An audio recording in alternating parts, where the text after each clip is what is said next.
नमस्कार, माझे नाव कैवल्य मगर आहे. मी जिल्हा परिषद उच्च प्राथमिक शाळा जळगाव येथे शिकतो. इयत्ता 6वी मध्ये शिकतो. विकसित भारत बिल्डेथॉन 2025 अंतर्गत पाणी टंचाई या विषयावर आम्ही तुम्हाला माहिती सांगणार आहोत. पाणी हे जीवन आहे. सर्वांना पाण्याची आवश्यकता असते, परंतु आज पाणी टंचाई हा गंभीर समस्या बनली आहे. झाडे कमी झाल्यामुळे पावसाचे प्रमाण घटते.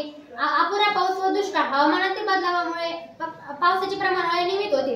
पाणी टंचाई परिणाम: जनावरांना पाणी मिळत नाही. पिण्याच्या पाण्याची कमतरता लागते. भूजल पातळी घटणे: विहीर व बोरवेलमधून अतिवापरामुळे पाण्याची पातळी खाली जाते.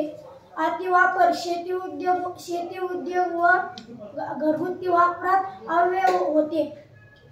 यावरील उपाय: नद्या, तलाव, नाले स्वच्छ ठेवणे, शक्य तेथे पाण्याचा पुनर्वापर करणे, पावसाचे पाणी साठवण्यासाठी जागोजागी खड्डे खोदणे.